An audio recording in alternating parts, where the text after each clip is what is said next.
Egyptian magic was so powerful in the old times that it is still being used in the modern times for black magic by witches. They say that Egyptian powers and the devil's power come together to perform a specific task for witches. The only difference is that Egyptian magic was used to cure diseases, and it was made for the dead to live happily in the afterlife. But Egyptian magic now is used in black magic for bad purposes, such as killing and changing luck. Do you believe in black magic? What do you think about it? Tell us in the comment section. Now, let's start with the short story.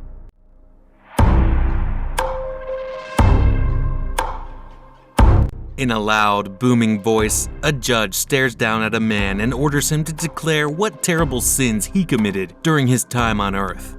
This man had been through hell and back, traversing the underworld. And now here he stands in front of 42 mean-looking judges. Judges ready to explain to them what wrongdoings he had done in his life. "But I am sinless," the man says, after addressing each judge by name. "We'll see about that," says a goddess that appears on the scene. And she pulls out some scales. On one side of the scales, there's a feather. The goddess now demands, "Put your heart on the other side of the scale." The man does as he's told, and lo and behold, his heart weighs the same as the feather. This is noted by yet another god, and the man smiles, knowing he is on his way to a good place. That's actually a true story. Well, it's not exactly true, but it's true in the sense that ancient Egyptians believed that kind of thing. And why not? Indeed, loss of life is an aspect that nobody can deny.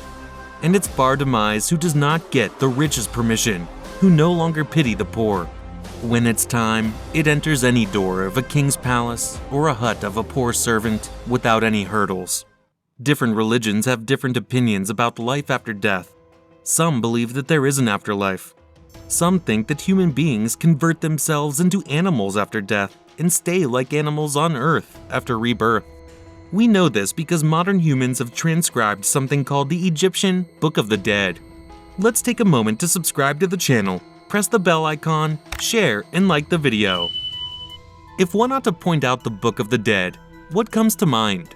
If you're like me, the primary preliminary concept is the 1999 movie, The Mummy, in which the Book of the Dead is used to unleash a 3,000-year antique Egyptian priest who wreaks havoc on the residing international. While a well-known quote from the film is, "One mustn't read from the book," I assure you, it's far truly secure and endorsed to do so. It is not actually one book, but a series of transcripts. These magical and mind-blowing texts you will see reveal some fascinating facts about how those people live today. You're going to hear, perhaps for the first time in your life, what the Egyptians thought about death and beyond. And you'll also hear about the multitude of spells they used to get to the afterlife. But what does the Egyptian Book of the Dead tell us? The Egyptian Book of the Dead is a collection of spells that enable the soul of the deceased to navigate the afterlife. In this video, we will talk about the spells in the magical Book of the Dead that was written 1,000 years ago. First, let's get back to that guy who passed the heart-weighing test. When the test was performed, he was at a place called the Hall of Mot, who was a goddess. The goddess of things such as morality and justice. Yes, it's a bit like going to court, finding yourself in the Hall of Mot, except you didn't have to hire an expensive lawyer to get there. You just had to get through the underworld. As you'll soon find out, that wasn't easy at all. So this man was found not guilty and his heart was a thumping featherweight. What next? Well, first, we should tell you that if his heart had weighed more than a feather, things would have been different. He would have met with a demon goth named Amit. She was a soul destroyer, and if you were sent to her, you could have your chances of being reborn again. But he passed, so he went to see the god of the afterlife, fertility and rebirth. This god was named Osiris. The afterlife was considered to be a continuation of life on Earth, and after one had passed through various difficulties and judgment in the Hall of Truth, a paradise which was a perfect reflection of one's life on Earth. After the soul had been justified in the Hall of Truth, it passed on to cross over Lily Lake to rest.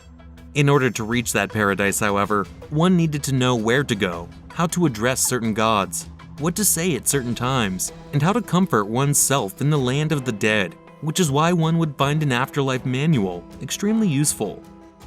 Spells in the book. For this purpose, the Book of the Dead was written. An important person died and they were buried with the tools to get them out of being dead. Think of it as having a cheat mode to get an extra life in a video game. We should add that the pyramid texts were focused on pharaohs dying, but earlier coffin texts were every man's advice for life after death. The Book of the Dead was kind of somewhere in the middle. It was used for royalty, but also officials and the people that worked for them. One of the best examples of the Book of the Dead that's been preserved is something called the Papyrus of Aneth. It includes beautiful illustrations along with cursive hieroglyphics. One of the spells in this papyrus is kind of like a key to heaven. It's something that the dead could recite so they could be judged. The thing is, it's hard to speak with a closed mouth. So the Book of the Dead also includes some text which should have ensured the dead could speak. This was called the opening of the mouth ritual, and it would be performed so the dead could eat, drink, and talk. A bit of it found in the Book of the Dead went like this. My mouth is given to me. My mouth is opened by Bada, with that chisel of metal with which he opened the mouth of the gods. So now the dead could speak. They would have to stand up and talk with the gods that would judge them. You couldn't just go up there and start rambling on about how much you missed life. You had to conduct yourself well and use the right words.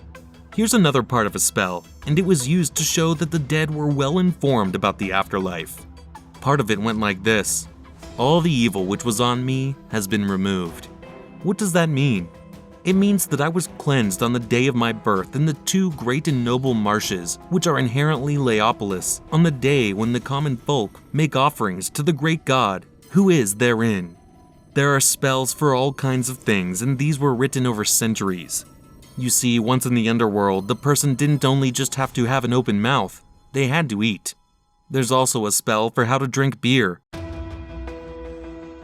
which is very important when navigating the underworld all by yourself. There's even a spell for how to open up a hole in your rear and take a boot. Spell 6 in the Book of the Dead. For causing a Shabti to do work for a man in the realm of the dead.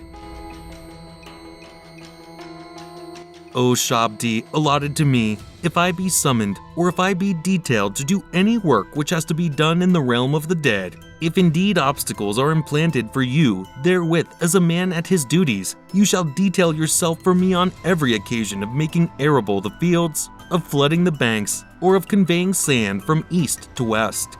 Here I am, you shall say. What do you guys think about it? Don't forget to tell us in the comment section.